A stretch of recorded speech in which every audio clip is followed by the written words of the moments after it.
C'est un atelier dans lequel je suis depuis peu de temps.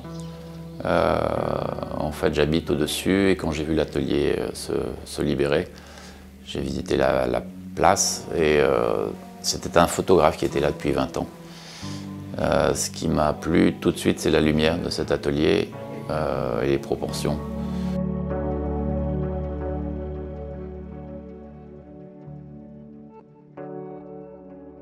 J'ai commencé à travailler sur le velours il y a une dizaine d'années. En fait, j'ai jamais travaillé sur toile. Longtemps, j'ai travaillé sur des supports qui sont lisses. Et puis là, j'avais besoin d'avoir un support très séducteur. Moi, j'ai travaillé sur du miroir, par exemple, des choses comme ça. Et de définir moi-même la qualité de précision de ma peinture. Le velours permet à la fois un champ coloré qui n'est pas peint par l'artiste, aussi d'avoir une qualité de définition bien particulière. Elle permet d'allonger la peinture, de la mettre très en devant ou très derrière. Un peu comme une touche qui serait une touche silencieuse sur un piano. Il y a un intérêt pour l'abstraction, mais pas que pour l'abstraction, il est pour la peinture en général. L'une des questions, c'est qu'est-ce qui est pour moi de la peinture et qu'est-ce qui n'est pas de la peinture. C'est toujours un peu prétentieux de répondre à ça, mais il m'a fallu, je sais pas, 30 ans presque pour essayer de comprendre un petit peu ce qu'était pour moi la peinture. Et mon intérêt, il est à la fois pour une peinture occidentale, mais aussi orientale depuis le début.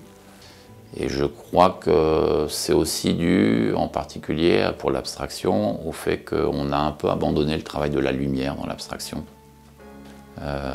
Donc j'essaye de jouer ça et de placer la peinture là-dedans. Je fais partie plutôt des peintres qui placent la peinture dans le champ de la peinture consciente ou d'une peinture qui ferait réfléchir.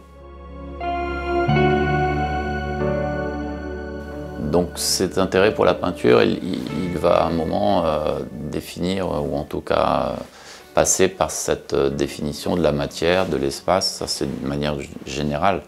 Qu'est-ce qui constitue une image? On a un avantage en peinture, c'est qu'on part de rien.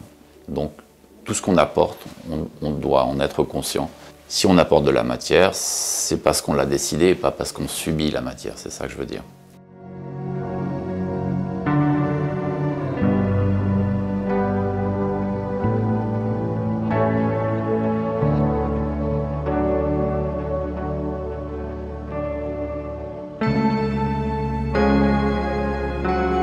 J'ai l'habitude de travailler en série depuis de nombreuses années. Il y a des petites séries d'une dizaine de tableaux. Généralement, ça s'arrête quand je m'ennuie ou quand je trouve une nouvelle porte pour aller vers une autre série. C'est aussi simple que ça.